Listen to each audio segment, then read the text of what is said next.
திருநெல்வேலி மாவட்டத்துல கோவில்பட்டிக்கு பக்கத்துல உள்ள ஊர் கடம்பூர். காமராசர் முதலமைச்சரா இருந்த காலம். கடம்பூர்ல ஒரு பள்ளி சீரமைப்பு மாநாடு நடக்குது. அந்த பக்கத்துல உள்ள பள்ளிக்கூடம்லாம் அதுல கலந்துக்குது. கண்காட்சி வேற. ஊரு பூரா விழா கோலம். மறுநாள் மாநாடு நடக்க போகுது. ஆனா முதல் நாளே மழை பிடிச்சுக்கிட்டுது. மறுநாளும் அது விடாம பேஞ்சுக்கிட்டு இருக்குது. காமராசர் காலையில இருந்து பல்வேறு நிகழ்ச்சிகள்ல கலந்துகிட்டு சாயந்தரமா கடம்பூருக்கு வந்து சேர வேண்டியவர். மழை பெஞ்சுக்கிட்டு இருக்கிறதுனால நிகழ்ச்சி ரத்தாயிடுமோ என்னமோ அப்படின்னு எல்லாரும் சந்தேகப்பட்டுக்கிட்டு இருக்கிறாங்க. அவர் கோவில்பட்டி பயணிகள் விடுதியில இருக்கிறார். கடம்பூர்ல இருந்து சில பேர் போய் அவரை சந்திக்கிறாங்க. மழை பெஞ்சுக்கிட்டு இருக்குதே, என்ன செய்யலாம் அப்படின்னு கேக்குறாங்க. மழை பெஞ்சா நல்லது தானே, அதுக்காக மாநாட்டை எதுக்காக ரத்து செய்யணும்? ஆசிரியர்கள் எவ்வளவு கஷ்டப்பட்டு ஏற்பாடு பண்ண மாநாடு, கட்டாயம் வந்துடுறேன் அப்படின்னாராம் காமராசர். உடனே புறப்பட்டார். மழையை பொருட்படுத்தாத மக்கள் கூட்டம். அது கலையாம காத்துக்கிட்டு இருக்கிறாங்க அவ்வளவு பேரும். தலைவர் வந்துட்டார்னு தெரிஞ்சது ஜனங்களுக்கு ஏகப்பட்ட உற்சாகம். ஜனங்கள் அவ்வளவு உற்சாகமா வரவேற்றாங்க. மாநாடு ஆரம்பமாச்சு. மலர் மாலைகள் மலை மாதிரி குவிய ஆரம்பிச்சுட்டுது. வரிசையா ஒவ்வொரு கல்வி நிலையம் சார்பாகவும் வரவேற்பு பத்திரம் வாசிச்சு கொடுக்கறாங்க. என்ன வாசிக்கிறாங்கிறத காமராசர் கூர்ந்து கவனிக்கிறார். ஏகப்பட்ட புகழ் மொழிகள். ரொம்ப பாராட்டி புகழ்ந்து என்னென்னமோ வாசிச்சுக்கிட்டு இருக்கிறாங்க. கொடை வள்ளலே, குணக்குன்றே, மலையே, கடலே, இப்படி தமிழ் மொழியில பாராட்டுறதுக்கு எத்தனை வார்த்தைகள் உண்டோ அத்தனையும் அதுல சேர்த்திருக்கிறாங்க. காமராசர் பொறுமை இழந்துட்டார். போதும் போதும், உங்க எல்லாரையும் பார்த்து 2 வார்த்தை பேசிவிட்டு போறதுக்காக தான் நான் வந்திருக்கிறேன். எல்லாரும் மழையில சிரமப்பட்டு நின்றுகிட்டு இருக்கிறீங்க. இப்படி என்ன புகழ்ந்து படிச்சுக்கிட்டே இருந்தா எப்படி அப்படின்னாராம். அதுக்கப்புறம் பேசி முடிச்சிருக்கிறார். மாநாட்டு நிகழ்ச்சிகள் முடிஞ்சதும் இன்னொரு நிகழ்ச்சியில கலந்துக்கிறதுக்காக புறப்பட்டாராம். ஒரு திறந்த ஜீப்ல அவரை ஊர்வலமா அழைச்சிக்கிட்டு போயிருக்கிறாங்க. தெருவில் 2 பக்கமும் ஏகப்பட்ட கூட்டம். அங்கங்க ஜீப்பை நிறுத்தி ரோஜா மாலை, ஜருக மாலை இப்படி போட்டுக்கிட்டே இருக்கிறாங்க. அதையெல்லாம் அப்படி அப்படியே வாங்கி அங்கங்க நின்றுகிட்டு இருந்த குழந்தைகள்கிட்டையும் தாய்மார்கள்கிட்டையும் கொடுத்துக்கிட்டே போறார். அந்த சமயத்துல கூட்டத்துக்கு அப்பால ஒரு பெரியவர் கையில ஒரு மல்லிகை சரத்தோட நின்றுட்டு இருக்கிறார். அவரால் முண்டி அடிச்சுக்கிட்டு முன்னால வர முடியல. காமராசர் இதை கவனிக்கிறார். அவ்வளவுதான், உடனே நிறுத்தப்பா வண்டிய அப்படிங்கிறார். ஜீப்பு நிக்குது. டிரைவரை பார்த்து, அதோ பார், அங்க ஒருத்தர் நிக்கிறார் பார், அவர் இங்க அழைச்சிட்டு வா அப்படின்னாராம். கூட்டம் வழி விடுது. அந்த பெரியவரை கிட்டத்துல அழைச்சிட்டு வர்றாங்க. காமராசர் அவரை பார்த்து, வாங்க வாங்க, நல்லா இருக்கீங்களா அப்படின்னு சத்தம் போட்டு உற்சாகமா விசாரிக்கிறாராம். பெரியவர் கண்கள்ல கண்ணீர். பேச்சு வரல. மல்லிகை சரத்தை அவருக்கு போடுறார். கொஞ்ச நேரம் அவர்கிட்ட பொறுமையா பேசிக்கிட்டு இருந்துட்டு அவரை அனுப்பி வைக்கிறார் காமராசர். பெரியவர் போனதுக்கு அப்புறம் காமராசர் பக்கத்துல இருந்தவங்க கிட்ட சொல்றார் அந்த பெரியவரை பத்தி. அந்த காலத்துல ரொம்ப கஷ்டப்பட்டவர் இவரு, ஜெயிலுக்கு போனவர் அப்படின்னு ரொம்ப உருக்கமா நெகிழ்ந்து போய் சொல்றார். இதுல ஒரு விஷயத்த கவனிங்க. தன்னை புகழ்ந்து படிக்கப்பட்ட வாழ்த்து மடலை படிக்க வேணாம்னு தடுத்து நிறுத்தினார்.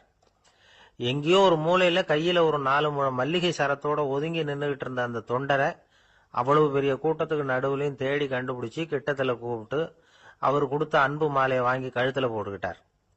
அதுதான் காமராசர். தோல்விகள் கூட அவரை கொஞ்சம் கூட பாதிச்சதில்லை. ஒரு பொது தேர்தலில் அவர் தோத்து போறார். தொண்டர்கள்லாம் அழறாங்க. அதுல ஒருத்தர் மெதுவா காமராசர் கிட்ட போய், என்ன தலைவரே, நீங்க கூட தோத்து போயிட்டீங்களே அப்படின்னு கலக்கமா சொல்லி இருக்கிறார். அதுக்கு காமராசர், நான் கூட தோத்து போறதுக்கு பேர் தான்ப்பா ஜனநாயகம் அப்படின்னாராம். இருட்ட கண்டா பயம் உண்டாவதே, அது ஏன்? இப்படி ஒரு கேள்வியை ஒரு பெரியவர்கிட்ட கேட்டாங்க. அதுக்கு அவர் பதில் சொல்றார், மனிதனுடைய ஆதிகால வாழ்க்கையில தொற்றி கொண்ட பயம் இது வேரூன்றி இருக்குது, இன்னமும் போகல. 50,000 வருஷங்களுக்கு முன்னாடி மனுஷன் குகைகள்ல வாழ்ந்தான். பகல்ல பயம் இருக்காது. ராத்திரியில மிருகங்கள் தாக்கும், கொல்லும், நிம்மதியா தூங்க கூட முடியாது. அதனால இந்த மனுஷனுக்கு இரவுன்னா மரணம், பயம் அப்படின்னு பழகி போச்சு. மனிதர்களுடைய எல்லா மனசையும் சேர்த்து மொத்தமா ஒரு மனசு உண்டு. மனிதர்களுடைய நினைவு இந்த மொத்த மனசுல பதிஞ்சிருக்கு, பரவுது. இந்த மொத்த மனசுல இருட்டு பற்றிய பயம் பதிந்து நீடிக்குது அப்படிங்கிறார் அவர். இந்த காலத்துல இரவை பகலாக்கிறதுக்கு எவ்வளவோ விளக்குகள்லாம் வந்தாச்சு. ராத்திரியிலேயும் மிருகங்கள் தாக்குங்கிற நிலைமை இல்ல.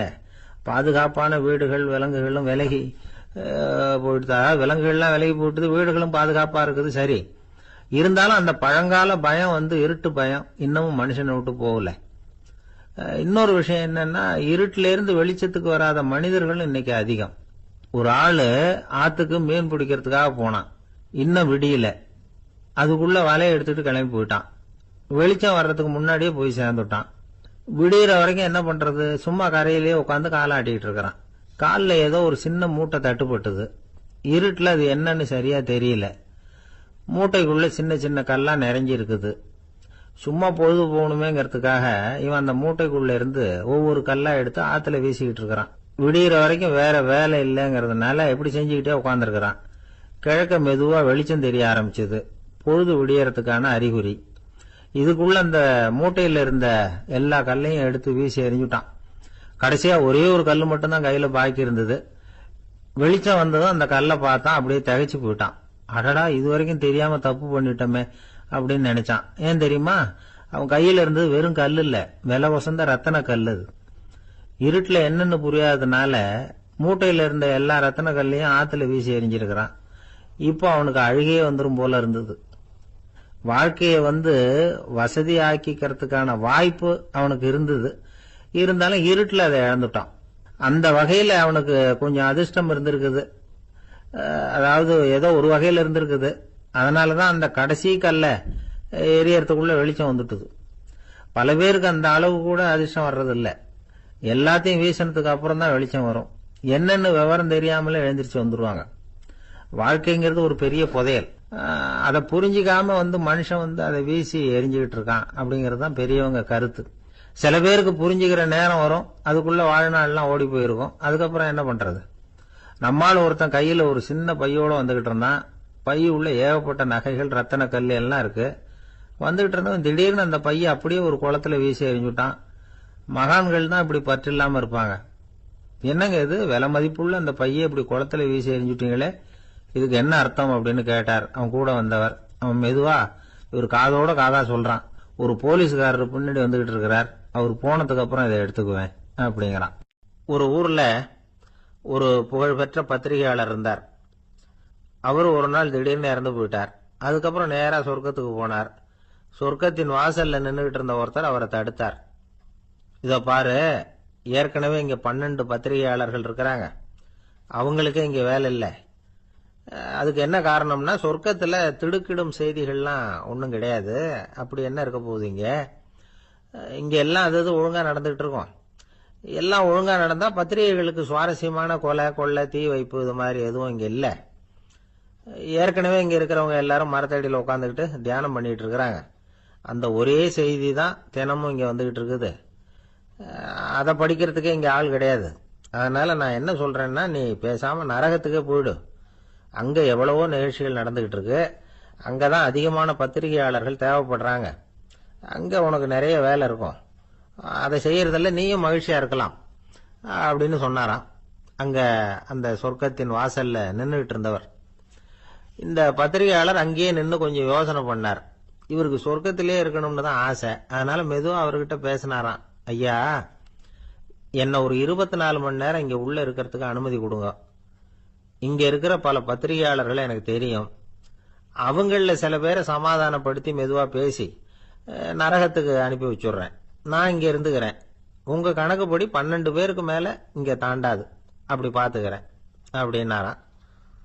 அவரும் யோசனை பண்ணி பார்த்துட்டு, சரி அப்படியே உனக்கு அனுமதி கொடுக்குறேன், ஆனா ஒரு விஷயம், 24 மணி நேரம் தான் அனுமதி, அதுக்குள்ள எல்லாம் நடக்கணும் அப்படின்னு இருக்கார். சரின்னு சொல்லிவிட்டு இந்த பத்திரிகையாளர் உள்ள போனார். யோசனை பண்ணார். திட்டம் போட்டு ஒரு பொருளையை கிளப்பி விட்டார்.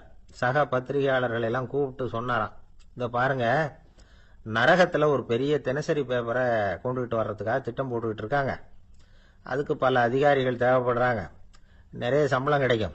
யார் யாரெல்லாம் நரகத்துக்கு போக ஆசைப்படுறாங்களோ அவங்க எல்லாம் போகலாம் அப்படின்னு ஒரு பொருளையை கிளப்பி விட்டார். 24 மணி நேரம் கழிச்சு வாசல் பக்கம் போனார். அங்க இருந்தவர்கிட்ட எத்தனை பேர் வெளியேறினாங்கன்னு விசாரிச்சாராம். அப்போ அவரு இவரை, நீ வெளியே போகக்கூடாது, முதல்ல உள்ளதான் இருக்கணும் அப்படின்னு தடுத்தாராம். அப்புறம் சொன்னாராம், நீ சொன்ன செய்தியை கேட்டதும் இங்க இருந்த எல்லா பத்திரிகையாளர்களுமே நரகத்துக்கு போயிட்டாங்கப்பா, உள்ள யாருமே இல்லை, அதனால நீ உள்ளே இருக்கலாம் அப்படின்னாராம். இதை கேட்டதும் இந்த பத்திரிகையாளரே குழம்பி போயிட்டார். ஒருவேளை உண்மையிலேயே நரகத்துல புதுசா பத்திரிகை ஏதாவது ஆரம்பிக்க போறாங்களோ அப்படின்னு அவரே நினைக்க ஆரம்பிச்சுட்டாராம். அப்புறம் சொன்னாராம், ஐயா என்னை விட்டுருங்க, நான் நரகத்துக்கே போயிடுறேன், அங்க ஏதோ விசேஷம் இருக்கணும் அப்படின்னாராம். இல்லைன்னா இத்தனை பேரும் ஒட்டுமொத்தமா அங்க போறதுக்கு சான்ஸே இல்லை, என்ன தடுக்காதீங்கன்னு கெஞ்ச ஆரம்பிச்சுட்டாராம். மற்றவங்க நம்பணுங்கிறதுக்காக ஒரு பொருளையை கிளப்பி விட்டார். கடைசியில தானே அந்த பொருளைக்கு ஆளாயிட்டார். அதாவது பிறரை ஏமாற்றிய அவரது மனம் கடைசியில் அவரையே ஏமாத்த ஆரம்பிச்சுட்டு பாருங்க. நீங்க இப்படி அடுத்தவங்களை ஏமாத்துறதுக்கு உங்க மனசை பழக்கப்படுத்துறீங்க. ஆனா கடைசியில் அதனால நீங்களே ஏமாற்றப்படுகிறீர்கள். அப்படிங்கிறது பெரியவர்களுடைய புத்திமதி. அதனால உங்க மனசுகிட்ட ரொம்ப எச்சரிக்கையா இருங்கோ அப்படிங்கிறாங்க. நம்ம ஆளுங்க அங்க போய் என்ன சொல்லுவாங்கன்னா, இந்த பாரு அங்க போவாத இங்க போவாதன்னு பயமுறுத்துறது உண்டு. சில பேர் அங்க பேய் இருக்குது, பிசாசு இருக்கு அப்படின்னு பொருளையை கிளப்பி விடுறது உண்டு. இருட்டு நேரம் காட்டு வழியா ஒருத்தன் போயிட்டு இருக்கிறான். அங்க பேய் பிசாசு நடமாட்டம் இருக்கிறதாக வதந்தி. இவன் பயந்துகிட்டே வேகமா போறான். காடு முடிஞ்சு மெயின் ரோட்டுக்கு வந்து சேர்ந்தான். அப்பாடா, ஒரு பஸ் நின்றுட்டு இருக்கு தனியா. இருட்டுல லேசா தெரிஞ்சது. ஓடி போய் ஏறி உள்ள உட்காந்துக்கிட்டான். பயந்துகிட்டே போனவன் அப்புறம் தான் தெரியுது உள்ள யாருமே இல்லை. டிரைவரும் இல்லை, கண்டக்டரும் இல்லை, வேற யாரும் இல்லை. இவனுக்கு பேய் பயம் அதிகமா போட்டுது. ஏன்னா நடு ராத்திரி. இந்த நேரம் பார்த்து அந்த பஸ் தானே நகர ஆரம்பிச்சுதான். இவனுக்கு இன்னும் பயம் அதிகமா போட்டுது. ஏன்னா டிரைவர் சீட்டு காலியா இருக்கு, பஸ் நகருது. இவன் உடம்பு பூரா நடுங்க ஆரம்பிச்சுட்டுது. வீல்னு கத்தலாமான்னு பார்த்தான். அந்த நேரம் பார்த்து அவன் தோல்ல ஒரு கை விழுந்துதான். திடுக்கிட்டு திரும்பி பார்த்துருக்கிறான். அங்க டிரைவர் நிக்கிறார். அவரு சொன்னாராம், ஏன்பா ஏற்கனவே பஸ் பிரேக் டவுன், நாங்கெல்லாம் பின்னாடி இறங்கி நின்று தள்ளிட்டு இருக்கிறோம், நீ மட்டும் ஜாலியா ஏறி உக்காந்துக்கிட்டியா, இறங்கி வந்து தள்ளப்பா அப்படின்னாராம். ஒரு ஊர்ல ஒருத்தர் இருந்தான். ஒரு நாள் காலையில எழுந்திருச்சான். ஒரு 10 ரூபாய் எடுத்து சட்டை பையில வச்சுக்கிட்டான். கடை தெருவுக்கு புறப்பட்டான். காய்கறி வாங்கறதுக்காக அவன் போறான். காய்கறி சந்தைக்கு போய் சேர்ந்தான். கத்திரிக்காய் 1/4 கிலோ கொடுங்கன்னா கொடுத்தாங்க.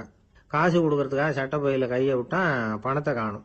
10 ரூபாய் சட்டை பையில வச்சுக்கிட்டு தான் வந்தான். அது இப்ப அங்க இல்ல. வழியில் எங்கேயும் அது விழுந்துட்டு போல் இருக்கு.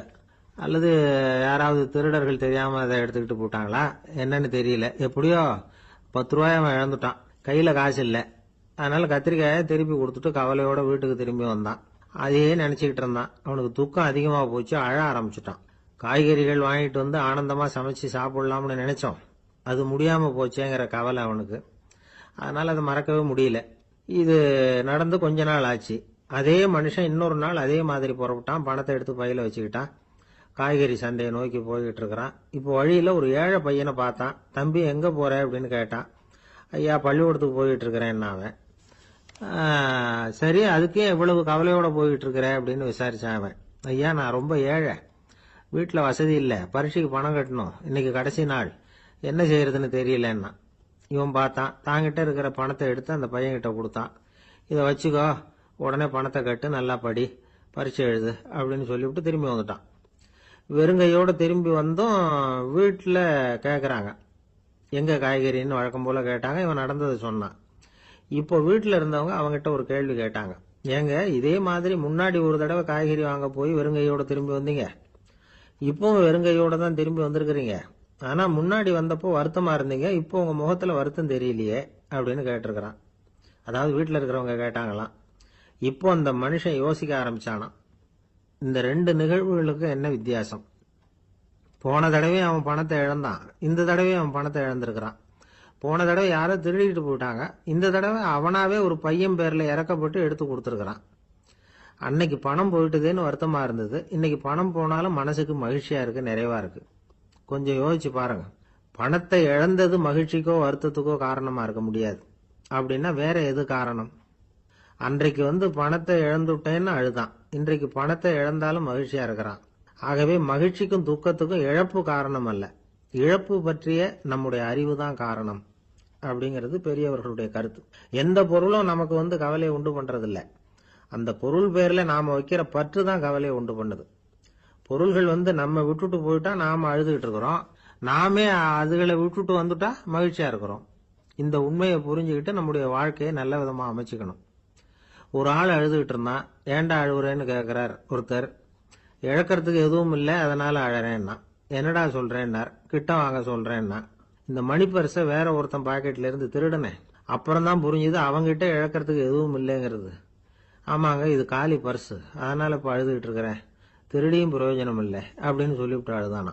ஆபீஸ்ல வேலை பார்க்கிற ஒருத்தர் வந்தார். பேசாம ஒரு 10 நாள் லீவு போட்டுடலாமா பாக்குறேன் அப்படின்னார். ஏன்னு கேட்டோம். என்னுடைய மேலதிகாரி ஒரு முசுடு சார், அவர்கிட்ட வேலை பார்க்கறது ரொம்ப கஷ்டமா இருக்குது அப்படின்னார்.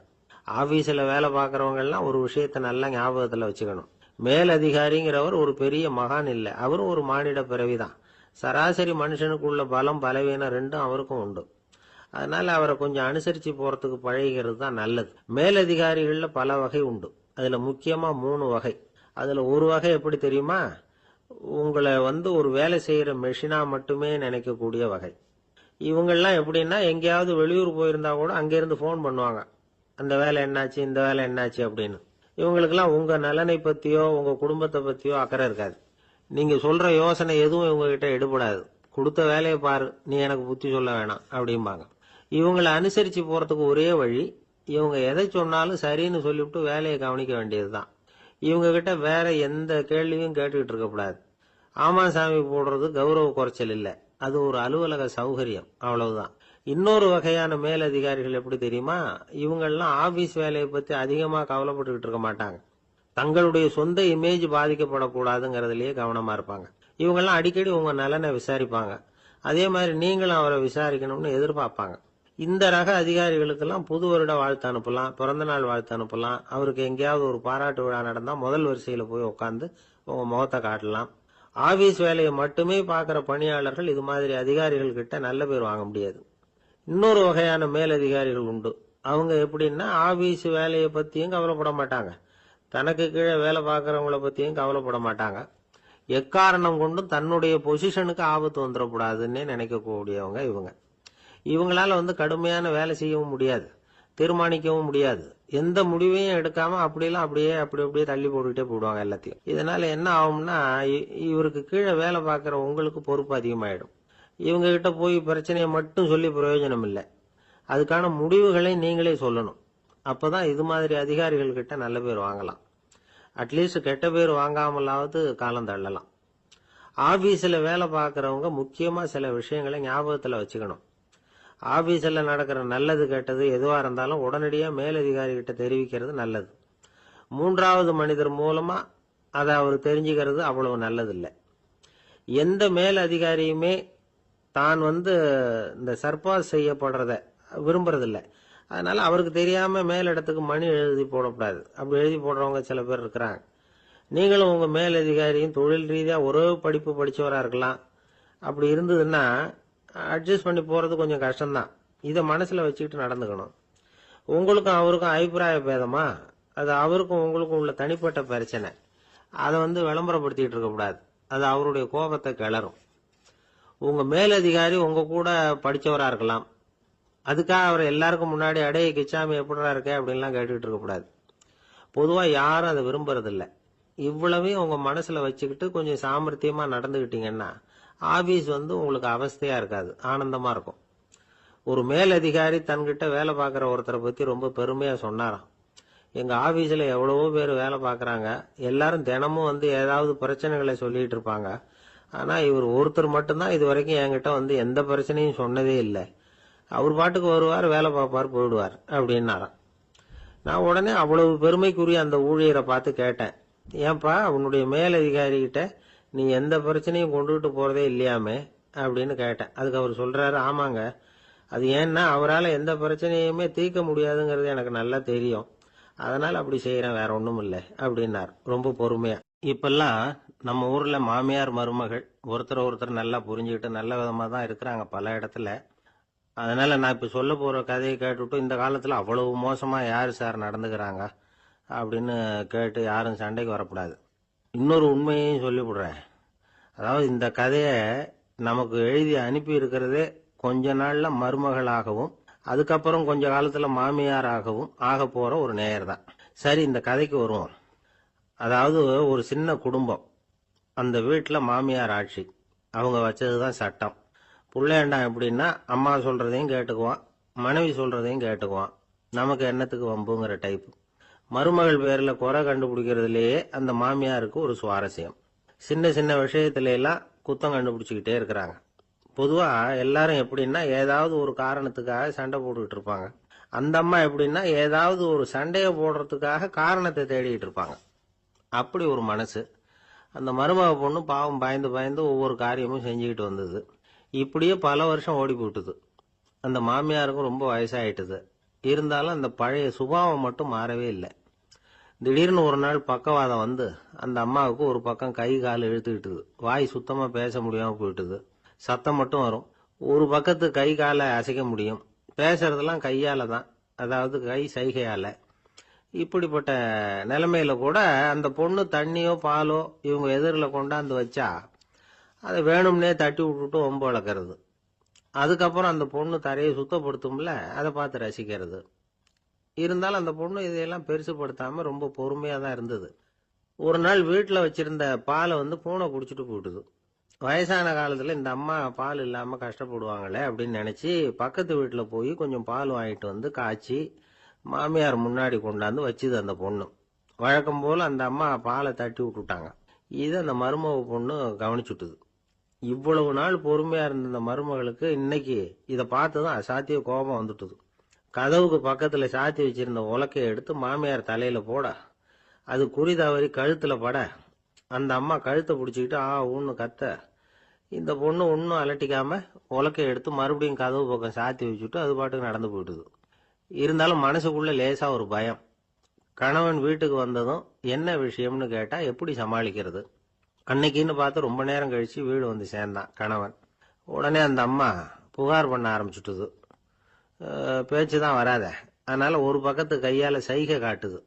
கதவுக்கு பக்கத்துல இருந்த உலக்க பக்கமா கையை நீட்டி காட்டி, அப்படியே அந்த கைய தன் கழுத்துக்கு பின்பக்கமா சுத்தி காட்டி, நாக்க வெளியில நீட்டி நடந்த விஷயத்த புரிய வைக்கிறதுக்கு முயற்சி பண்ணுது.